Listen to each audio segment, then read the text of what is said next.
Bienvenue aux entrevues de Patoun.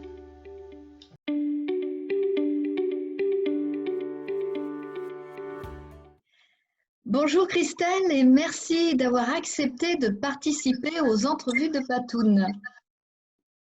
Bonjour à toi Patricia, bonjour à tout le monde et je suis très heureuse de faire cette entrevue avec toi et aussi de permettre au sourire de devenir un peu voyageur puisque là on va aller vers la Réunion et puis bien d'autres pays puisque je vois que tes entrevues se diffusent et c'est formidable. Alors Christelle, est-ce qu'il te serait possible de te présenter s'il te plaît? Oui, alors c'est toujours un exercice des fois difficile de se présenter. Je te dirais une phrase qu'un ami a écrit justement sur la préface de mon livre et dans laquelle je me retrouve pas mal. Il disait que j'étais dentiste de profession et rallumeuse de sourire par passion. Alors, il se trouve que mon métier, c'est aussi ma passion, mais je trouvais cette phrase jolie dans le sens où, oui, physiquement, dans mon métier, je rebâtis des sourires. Aussi bien, voilà, dans l'esthétique, je supprime la douleur, des choses comme ça. Et j'ai aussi la passion de rallumer des sourires, à savoir que quand on a intérieurement perdu le sourire, je suis aussi là pour essayer de rallumer cette belle flamme qu'on a tous en nous. Et c'est ça, je suis habitée par le sourire, j'ai l'énergie du sourire. Et quand on me côtoie, je pense que tôt ou tard, on retrouve le sourire. Je confirme Christelle. Je ne le retrouve pas parce que je l'avais, mais on va dire que ça a affiné mon sourire. Vous l'aurez compris, le thème d'aujourd'hui, c'est le sourire du cœur. Alors, Christelle, pourquoi est-ce que tu as choisi ce sujet? Alors, j'ai choisi ce sujet parce que je pense que c'est le cheminement que j'ai fait et c'est ce que j'ai de plus beau à partager. Et quand on partage le plus beau qu'on a en soi, je pense que ça aussi, c'est créateur de sourire. Donc, c'est pour ça que j'ai choisi ça. Tu cites le sourire est naturel chez l'être humain. Oui. Peux-tu nous en dire plus à ce sujet? As-tu toujours été habitée par le sourire depuis ta plus tendre enfance? Alors, le sourire du cœur, j'entends, naît de la joie intérieure. Pour moi, c'est quand je dis le sourire est naturel, c'est ça, c'est que dès l'instant où on est dans une joie, une paix intérieure, on a le sourire, c'est naturel, ça vient avec, c'est le package.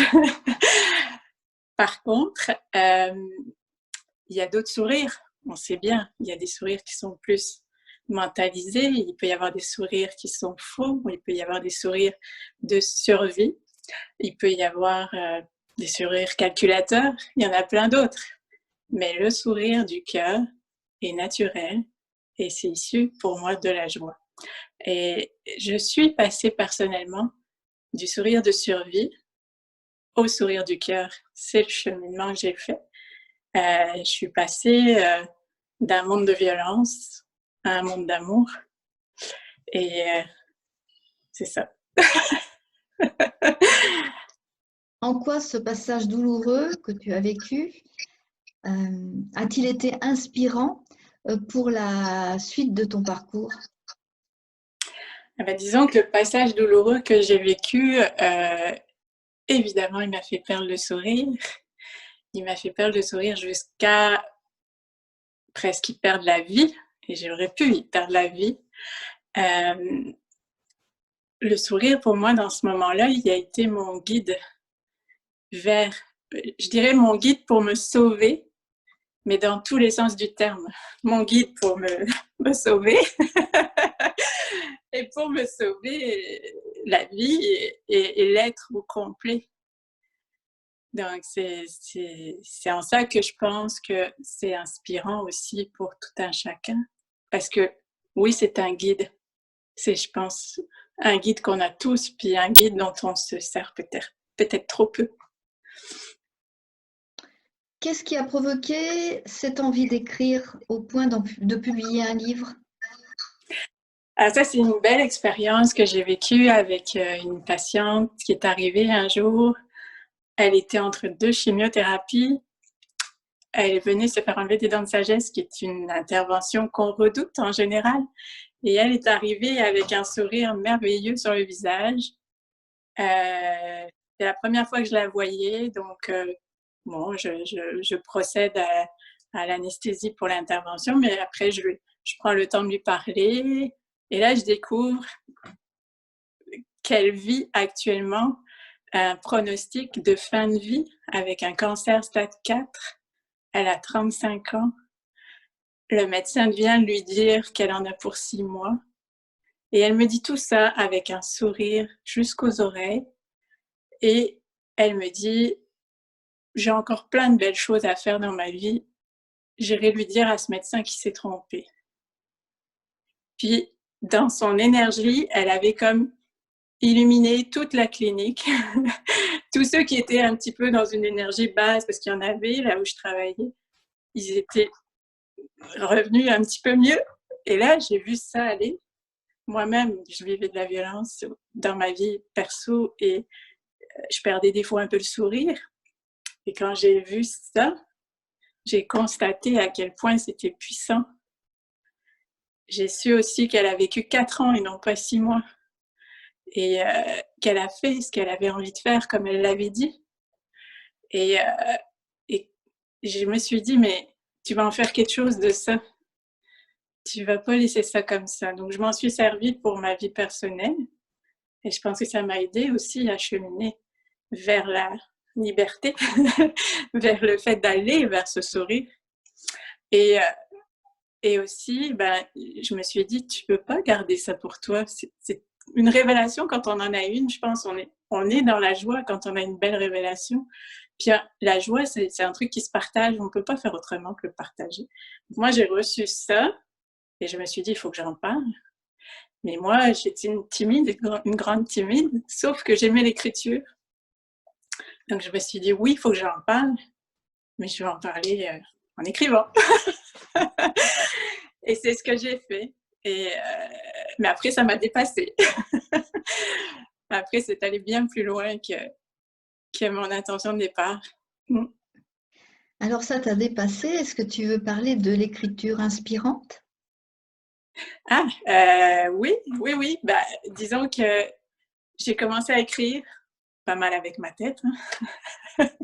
Mais j'avais envie de partager des beaux messages, donc j'ai commencé à écrire comme ça. Puis, au fur et à mesure qu'on écrit, ben, on va chercher dans les profondeurs aussi de nous. Il y a des choses qui remontent, il y a des choses qui sortent. Il y a des actions différentes qu'on va poser. Puis si on est guidé par le sourire, on va poser des bonnes actions.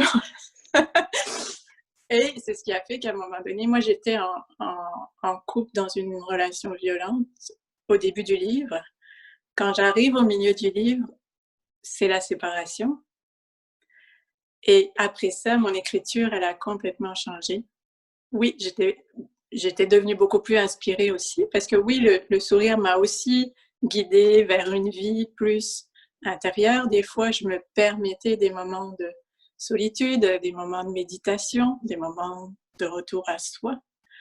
Donc, ça a ouvert aussi le champ des possibles et puis ça a fait que, oui, mon écriture est devenue de plus en plus inspirée avec ce que je pouvais entendre aussi.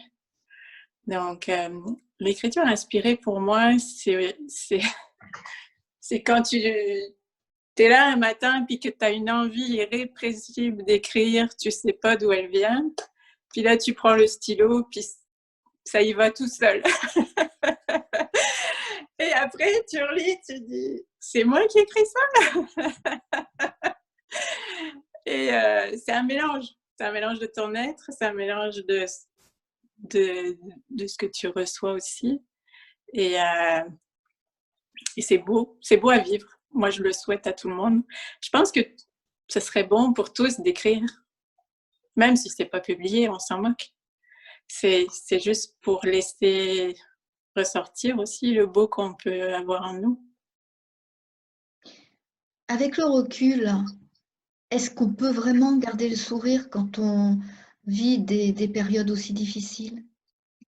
Quand on vit des moments difficiles, on va fatalement perdre le sourire à un moment donné. Si c'est vraiment des choses très difficiles, oui, on perd ce sourire, mais en même temps, on n'a qu'une envie, c'est de le retrouver. Et moi, dans les moments les plus noirs que j'ai vécu avec l'insécurité, avec eh ben, le cri du cœur que j'ai émis, c'est comment je fais pour retrouver ma joie? Comment je peux faire? Puis, donc oui, selon ce que j'ai vécu, hein, avec toute l'humilité que je peux avoir, oui, on peut garder le sourire, mais ça passe par différentes étapes. La première étape pour moi, ce serait de libérer ses émotions. Et Dieu sait si j'étais une personne qui ne savait pas exprimer ses émotions. Mais la vie me l'a appris. Donc la première étape, c'est libérer ses émotions. La deuxième, pour moi, c'est ce que j'ai fait, c'est de se servir des choses extérieures que l'on sait qui nous amènent le sourire. Donc, comme je disais tout à l'heure, moi, c'était marcher dans la nature, c'était aller faire une méditation, c'était écouter de la musique, c'était danser, chanter. Il y a des petites choses extérieures comme ça qu'on a tous, on peut même s'en faire une liste si on veut, que l'on sait que si on fait ça, on va avoir un moment de sourire. Donc, se servir de ça, une fois qu'on a libéré nos émotions, on se sert de ça pour être capable de revenir au calme. Parce que quand on est dans le chaos, on ne peut pas passer du chaos au calme immédiatement. Donc, on est dans le chaos, on se sert de petits éléments extérieurs qu'on connaît chez nous, qui nous amènent vers le sourire. Et là, ça nous amène un apaisement. Et on peut plonger dans un calme, on peut plonger à l'intérieur de nous. Et c'est là qu'on va avoir des nouvelles solutions qui vont apparaître. C'est là qu'on va être inspiré. C'est là qu'on va dire, on va voir quelque chose qui nous vient et on va dire, oh, j'ai pas pensé à ça.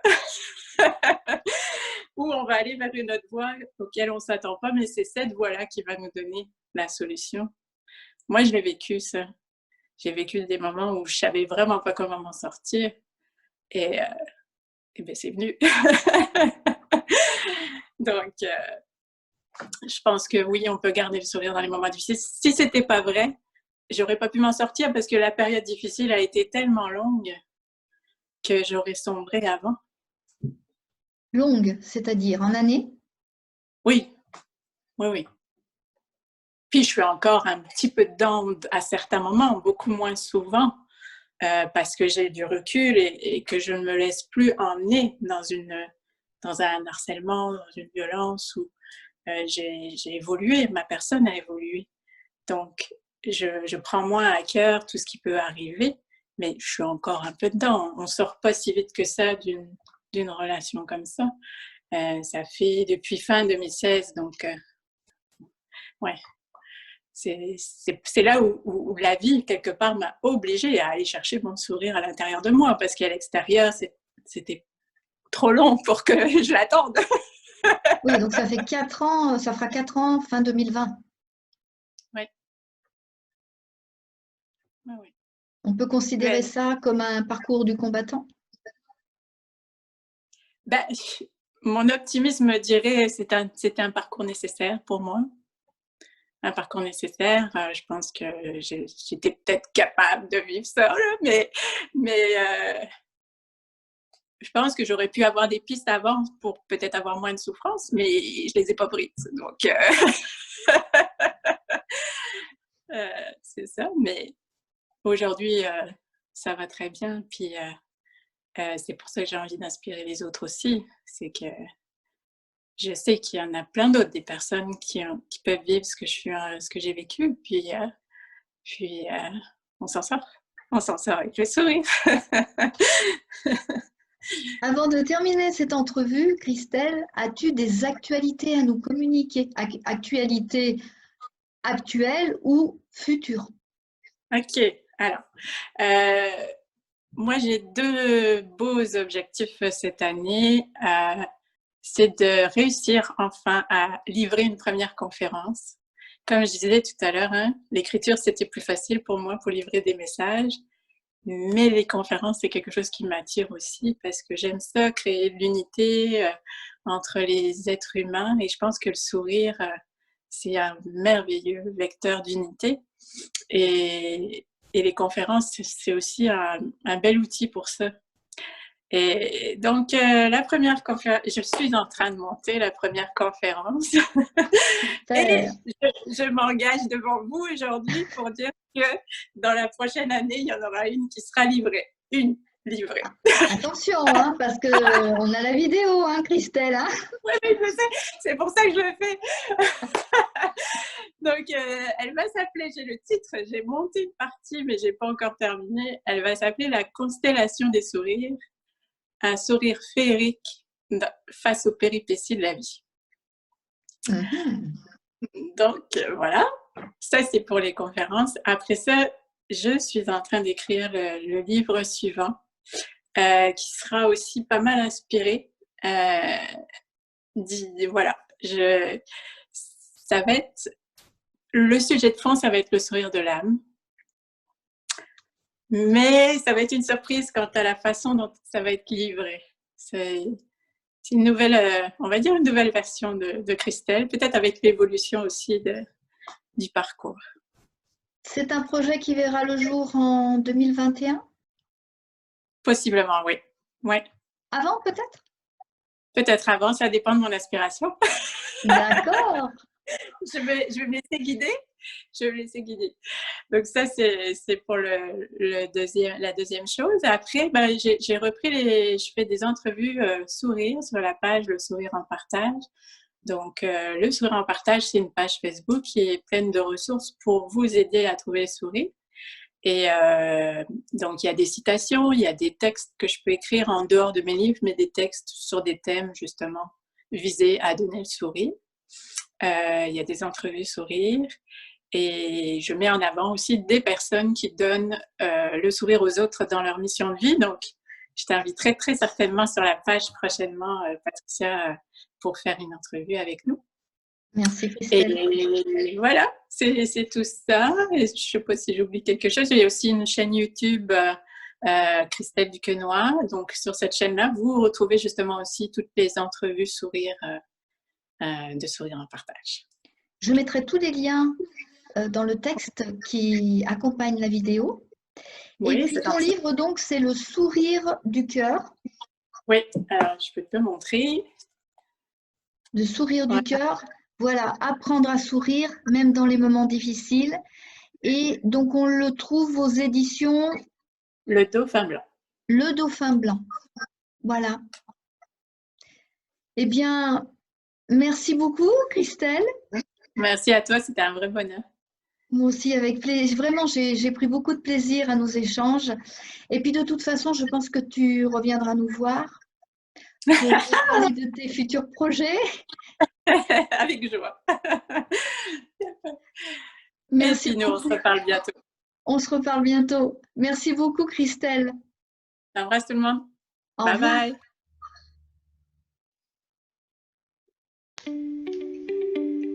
Un grand merci à vous de suivre les entrevues de Patoun. Vous souhaitez être l'invité ? Vous souhaitez poser des questions ? Merci de me contacter en message privé.